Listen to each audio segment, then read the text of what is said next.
بسم الله الرحمن الرحيم. الحمد لله رب العالمين، والصلاة والسلام على سيد الأنبياء والمرسلين سيدنا ومولانا محمد وعلى آله وأصحابه أجمعين. السلام علیکم ورحمۃ اللہ وبرکاتہ۔ میرے واجب الاحترام بزرگوں،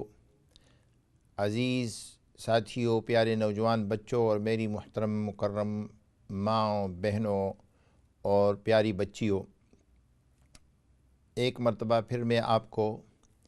دین اور دنیا کے اس پروگرام میں خوش آمدید کہتا ہوں۔ اور جیسے کہ حسب سابق ہم جو قرآن کریم اللہ تعالیٰ کی کتاب اور اللہ تعالیٰ کی نعمت، اللہ تعالیٰ نے ہمیں جو عظیم دولت، جس عظیم دولت سے نوازا ہے، اس کے بارے میں اپنی گفتگو جاری رکھیں گے، اور جو خاص صورتیں اور آیات اور ان کی خاصیات میں آپ کی خدمت میں عرض کرتا چلا آ رہا ہوں، تاکہ اللہ تعالیٰ مجھے بھی ان کے پڑھنے کی سعادت نصیب کرے اور مجھے بھی مستفید ہونے کی توفیق عطا فرمائے، اور آپ سب کو پڑھنے اور مستفید ہونے کی سعادت اور توفیق نصیب فرمائے، اور اللہ تعالیٰ ہمیں قرآن کریم کو دن رات پڑھنے کی توفیق عطا فرمائے، اور قرآن کریم ایسا ہو کہ ہمارا جس طرح جان کے لیے روح کا زندہ ہونا، روح کا ہونا ضروری ہے، اسی طرح جو ہے ہمارے جسد، ہمارے دل و دماغ کے ساتھ قرآن کریم کا تعلق ہر وقت قائم رہنا چاہیے۔ تو میں یہ عرض کر رہا تھا کہ قرآن کریم کی یہ آیات اور سورتیں اور اس کی تلاوت، یہ اللہ تعالیٰ کی بہت بڑی سعادت ہے۔ قرآن کریم کی تلاوت کو جاری رکھنا، قرآن کریم کی جو پڑھنے پڑھانے کا عمل ہے، اس کو جاری رکھنا، یہ ایک بہت بڑی سعادت ہے، اور اس پر پابندی سے عمل کرنا چاہیے۔ قرآن کریم کو پڑھنا چاہیے، قرآن کریم کو پڑھانا چاہیے، قرآن کریم کی خدمت کرنی چاہیے۔ اللہ تعالی ہمیں ان خوش قسمت لوگوں میں سے اور ان خوش نصیب لوگوں میں سے فرمائے، اور ہمارا انتخاب کرے جو کہ اللہ تعالیٰ کی کتاب کی خدمت کے لیے اللہ تعالیٰ کی محض اللہ کی توفیق سے، اللہ تعالیٰ محض اللہ تعالیٰ کی دین کی وجہ سے اللہ تعالیٰ ان کو یہ خوش قسمتی نصیب کرتے ہیں۔ تو میں یہ عرض کر رہا تھا کہ قرآن، یہ جو سارا جو ہم آپ کو خاصیتیں اور فضائل اور فوائد بتا رہے ہیں، یہ اس کا مقصد یہ ہے کہ ہمیں اللہ تعالیٰ قرآن کریم کا قرب نصیب کرے، قرآن کریم پڑھنے کی توفیق عطا فرمائے، قرآن کریم سمجھنے اور اس پر عمل کرنے کی توفیق عطا فرمائے۔ تو اب تک میں نے کئی آیات ذکر کی اور کئی باتیں جو ہے خصوصاً سورہ فاتحہ اور سورہ بقرہ کے متعلق تھیں، اور کچھ اور صورتوں کے بارے میں بھی بتایا، لیکن آج میں کوشش کروں گا کہ اس جو یہ جو سٹیج ہے یا یہ جو گفتگو چل رہی ہے قرآن کریم کی آیات کے متعلق اور صورتوں کی خاصیتیں یا صورتوں کے فضائل کے متعلق، میں اس کو آج مکمل کروں، کیونکہ اب کچھ ایسے دوسرے ای میلز وغیرہ بھی آ رہے ہیں جس کے بارے میں ہمارے بھائی اور بہنیں مختلف قسم کے سوالات کرتے ہیں، گفتگو کرنا چاہتے ہیں، پوچھنا چاہتے ہیں کافی ساری چیزوں کے بارے میں۔ تو ہم انشاءاللہ اس چیز کو مکمل کرنے، یا یہ جو ٹاپک ہم نے شروع کیا ہے، یہ مضمون شروع کیا ہے، اس کو اختصار کے ساتھ مکمل کر کے انشاءاللہ پھر دوسری باتوں کی طرف توجہ دیں گے۔ اس وقت جیسے کہ میں پہلے دینی دنیا کے اسی پروگرام میں ایک مقصد یہ تھا کہ ہماری جو سیاسی اویئرنس ہے، جو سیاسی شعور ہے، جو دنیا کے حالات اس وقت چل رہے ہیں، جو ارد گرد میں جو کچھ ہو رہا ہے، اور اس سے ہم اپنے آپ کو آگاہ رکھیں۔ یہ ہمارے لیے مسلمان کی حیثیت سے، ایک امت کی حیثیت سے، ایک فرد کی حیثیت سے، بلکہ عام سوسائٹی کے ایک فرد کی حیثیت سے، اس ملک کے ایک باشندے اور سٹیزن کی حیثیت سے یہ انتہائی ضروری ہے کہ ہمیں پتہ ہو کہ کیا ہو رہا ہے ہمارے ارد گرد، خواہ وہ اس ملک میں ہے، خواہ وہ بیرون ملک ہے، خواہ وہ ساری دنیا کے اندر، اور اس کے بارے میں ہمارا صحیح موقف کیا ہونا چاہیے۔ تو یہ جو چیزیں ہو رہی ہیں ہمارے ارد گرد، بہت ہی زیادہ افسوسناک چیزیں ہو رہی ہیں، بے گناہ لوگوں کو مارا جا رہا ہے، اور کافی سارے ملکوں میں حالات تبدیل ہو رہے ہیں، اور حالات اتنے تیزی سے تبدیل ہو رہے ہیں کہ پہلے اس سے قبل یہ ہوتا تھا کہ سال ہا سال لگتے تھے اور ملکوں کی خارجہ پالیسیاں، الائنس بنتے تھے، اتحاد بنتے تھے، علاقائی یونینیں بنتی تھی، کیا نہ کچھ ہوتا تھا، سال ہا سال بلکہ دہائیاں لگ جاتی تھی۔ پھر ہوا یہ کہ اب آہستہ آہستہ حالات نے رخ تبدیل کرنا شروع کر دیا، اور ہر روز ایک نیا سسٹم شروع ہو رہا ہے۔ ظاہر ہے کہ یہ ماس میڈیا کی وجہ سے، اور یہ جو ہے دنیا کی اس تطور اور ترقی کی وجہ سے، اور کافی ساری دوسری وجوہات کی بنا پر بہت تیزی کے ساتھ جو ہے وہ تبدیلیاں آ رہی ہیں۔ اس وقت ساری دنیا میں جو تبدیلیاں سامنے آ رہی ہیں وہ بھی ہمارے سامنے ہیں۔ بظاہر تو یہ لگتا ہے کہ ساری چیزیں بہت خطرناک رخ اختیار کر رہی ہیں، لیکن اللہ تعالیٰ نے قرآن کریم میں ارشاد فرمایا کہ ہو سکتا ہے کہ تم ایک چیز کو ناپسند کرو لیکن اس میں تمہارے لیے بہتری ہو۔ تو اللہ تعالیٰ خیر کرے، اور ہر تمام انسانوں کی بھلائی، فلاح اور خیر اور بہبود کے لیے ہم دعا گو بھی ہیں، اور اس کے ساتھ ساتھ اس بات کی خواہش بھی رکھتے ہیں، تمنا بھی کرتے ہیں، اور سعی اور کوشش بھی کرتے ہیں کہ تمام انسان دنیا میں امن و امان کے ساتھ، خیر و عافیت کے ساتھ، اور ایک دوسرے کی مدد کرتے ہوئے رہیں۔ تو میں یہ عرض کر رہا تھا کہ ابھی پہلے تو یہ ہوتا تھا کہ یہ جو جوڑ توڑ کا عمل ہے اس پر سال ہا سال لگ جاتے تھے،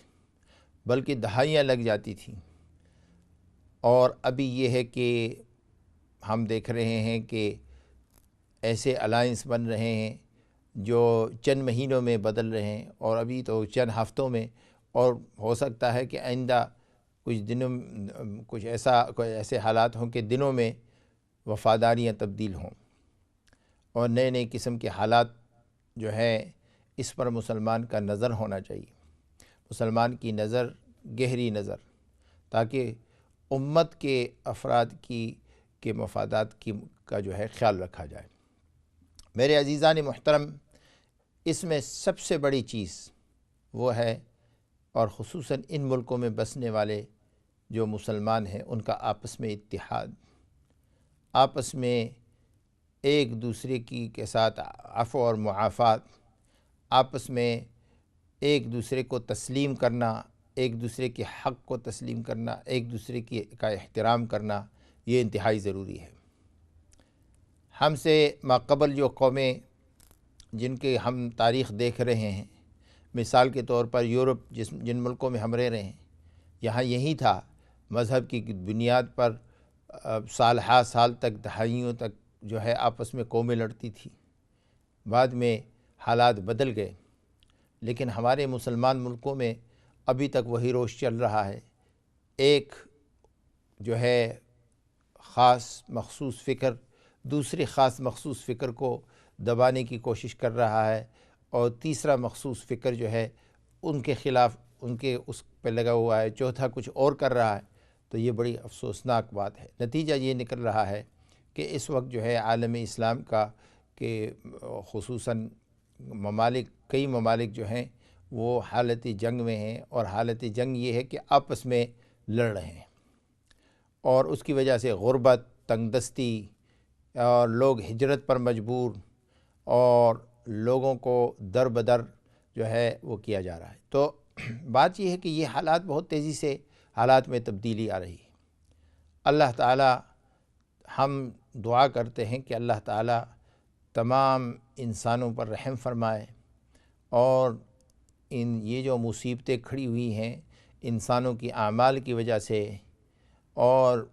ایک دوسرے کے خلاف برے سوچ کی وجہ سے، اللہ تعالیٰ ان سوچوں کو تبدیل کرے، تاکہ ان کو جو لڑانے والے ہیں اللہ تعالیٰ ان کے دماغ میں یہ بات ڈالے کہ اصل میں سب کا مفاد اس میں ہے کہ سب ایک دوسرے کے ساتھ امان اور دوستی اور احترام اور اکرام کی بنیاد پر رہیں۔ لڑائی یا خواہ لوگ کتنے بھی کریں، لڑائی مسئلے کا حل نہیں، بلکہ لڑائی سے وہ نقصانات، جنگوں سے وہ تکلیفیں اور پریشانیاں اور وہ تباہیاں آتی ہیں جو کہ لوگ سینکڑوں سال تک نہیں بھولتے، تاریخ اسے رقم کر دیتی ہے۔ اس لیے اللہ تعالیٰ سے دعا ہے کہ اللہ تعالیٰ انسانیت کو اس مصیبت سے نجات نصیب کرے۔ تو میں یہ عرض کر رہا تھا کہ قرآن کریم کی جو خصوصیات کے بارے میں، اور ہم نے پچھلے سیشن میں یہ عرض کیا تھا کہ اسم اعظم اللہ تعالیٰ کا کیا ہے، اس کے بارے میں کیا اقوال ہیں، اور وہ ذکر کرنے کے بعد تھوڑا سا آگے چلتے ہیں کہ سورۃ بقرہ کہ ہم ذکر کر رہے تھے کہ سورۃ بقرہ جو ہے، اس میں ویسے بھی سورۃ بقرہ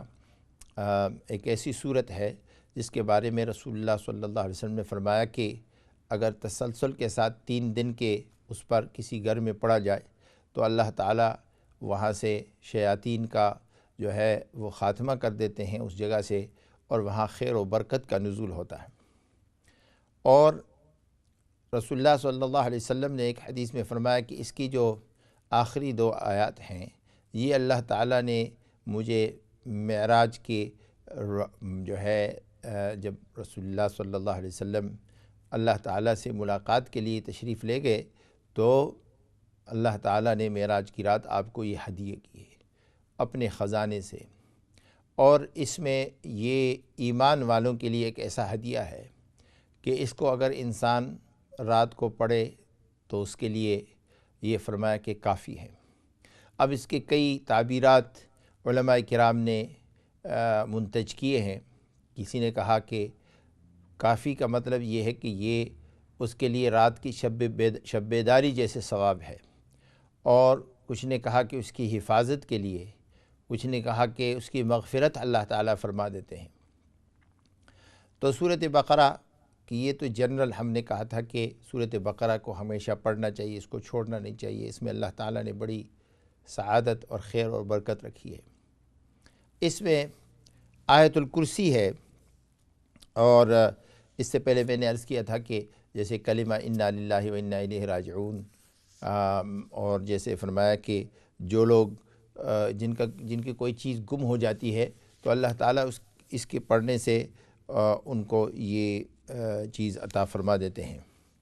اس کے ساتھ ساتھ اور بھی بہت ساری دعائیں ہیں سورت میں۔ ربنا آتنا فی الدنیا حسنہ وفی الآخرۃ حسنہ وقنا عذاب النار، یہ بھی دعا ہے۔ اور فرمایا کہ یہ رسول اللہ صلی اللہ علیہ وسلم، جیسے کہ حضرت انس رضی اللہ تعالیٰ نے روایت کیا ہے کہ کرب اور پریشانی کے وقت یہی دعا پڑھا کرتے تھے۔ یہ ایک بہترین دعا ہے جس میں انسان اللہ تعالیٰ سے دنیا اور آخرت کی بھلائی کا طلب کرتا ہے اور جہنم کی عذاب سے پناہ مانگتا ہے۔ یہ اللہ تعالیٰ کی طرف سے ایک بڑا تحفہ ہے،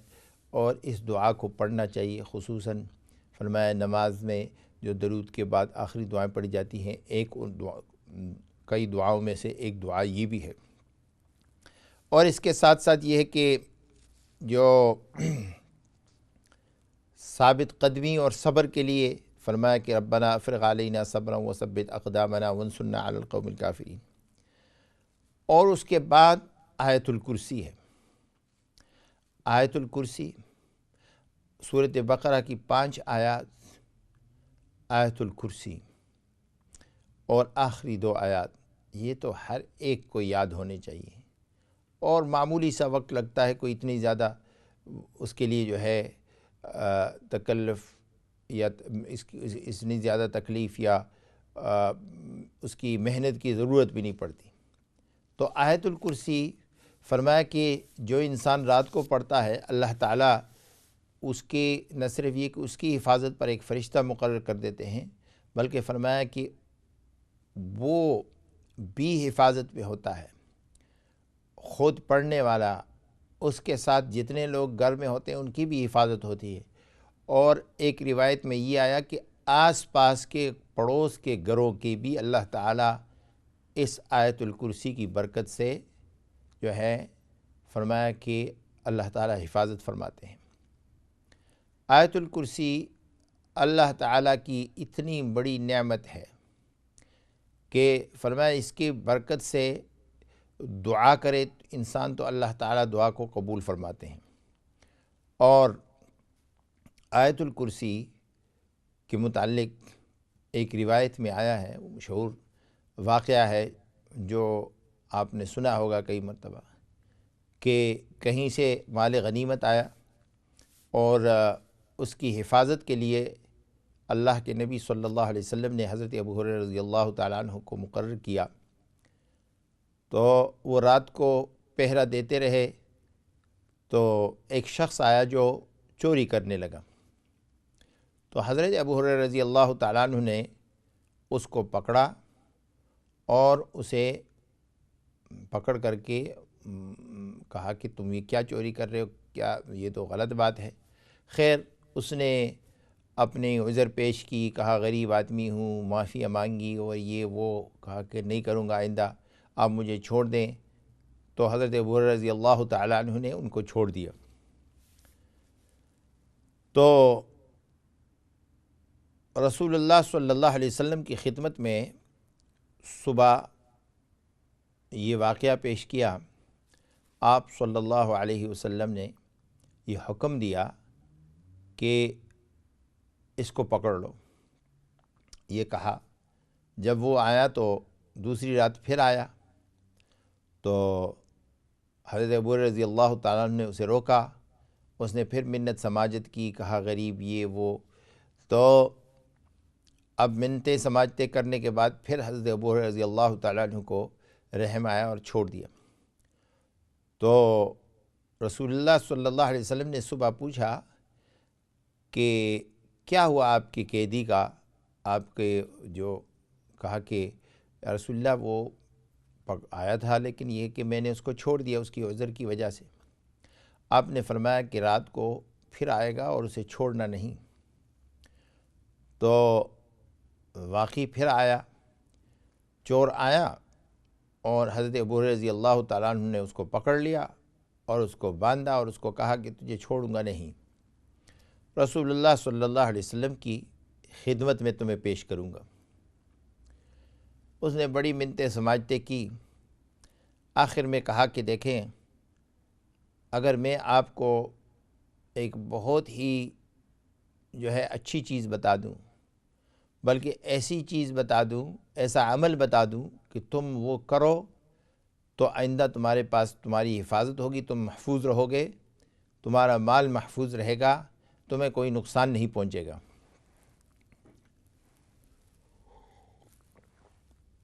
ابو ہریرہ رضی اللہ تعالیٰ عنہ نے سوچا کہ یہ تو بڑی اچھی بات ہے، بتائیے کیا ہے؟ تو اس نے کہا کہ وہ عمل یہ ہے کہ ہاں اس شرط پر بتاؤں گا کہ آپ مجھے چھوڑ دیں گے۔ پھر کہا کہ ہاں چھوڑ دوں گا۔ کہا کہ وہ جب بھی تم کہیں اپنی حفاظت کی نیت سے تمہیں ضرورت پیش آئے تو آیت الکرسی پڑھنا، تو تمہارے قریب تم محفوظ رہو گے، ہمارا مال محفوظ رہے گا، اللہ تعالیٰ تمہاری حفاظت فرمائیں گے۔ تو انہوں نے چھوڑ دیا۔ تو اب جب صبح ہوئی فجر میں رسول اللہ صلی اللہ علیہ وسلم نے پھر پوچھا کہ آپ کے اسیر کا کیا ہوا، آپ کے قیدی کا کیا ہوا؟ تو انہوں نے کہا کہ یا رسول اللہ صلی اللہ علیہ وآلہ وسلم یہ واقعہ پیش آیا ہے اور اس وعدے پر میں نے اس کو چھوڑ دیا۔ آپ نے فرمایا کہ وہ تو شیطان تھا، لیکن ہے بڑا جھوٹا، اس نے یہ بات تمہیں جو بتائی یہ بڑی سچی بات بتائی۔ تو رسول اللہ صلی اللہ علیہ وسلم نے اس کی تصدیق کی۔ اس لیے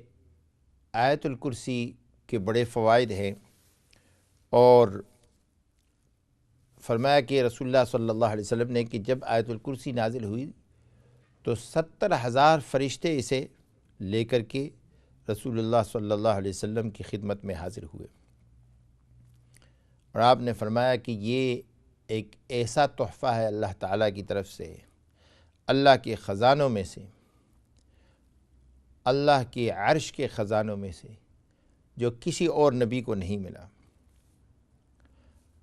تو یہ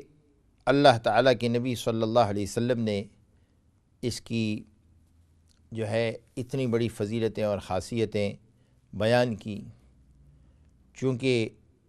وقت اجازت نہیں دیتا، لیکن کئی ایسے واقعات بزرگوں نے، علماء کرام نے کتابوں میں لکھے ہیں کہ جو لوگ پریشانیوں میں، مصیبتوں میں، یا ایسی جگہوں میں جہاں جنوں کا بسیرا ہو، جہاں ڈراؤنے قسم کی جو چیزیں سامنے آتی ہوں، جہاں اور کسی قسم کی جو ہے فتنے کی، شر کی حفاظت کی ضرورت ہو، وہاں آیت الکرسی کو پڑھ لیں، اللہ تعالیٰ حفاظت فرماتے ہیں، اور اس کی برکت سے اللہ تعالیٰ جو ہے مصیبتوں کو دور فرماتے ہیں، بیماروں کو شفا عطا فرماتے ہیں، خصوصاً ان کو جن کو جن اور جیسے ڈرنے کی تکلیف ہو، خصوصاً بچے جو روتے رہتے ہیں، اسی طرح اور بھی دوسرے جو انسان پریشانی میں مبتلا ہوتے ہیں۔ تو آیت الکرسی کو یاد کرنا، سورۃ بقرہ کی پہلی 5 آیات، آیت الکرسی اور آخری 2 آیات، یہ انشاءاللہ سبھی اس عمل کو اختیار کریں، اس کو یاد کریں اور ان کو پڑھیں۔ ابھی چونکہ ہم بریک کی طرف جا رہے ہیں، انشاءاللہ بریک سے واپسی پر جو ہے بقیہ پروگرام کا حصہ جو ہے انشاءاللہ جاری رہے گا۔ آپ ہمارے ساتھ ہی رہیے۔ السلام علیکم ورحمۃ اللہ وبرکاتہ۔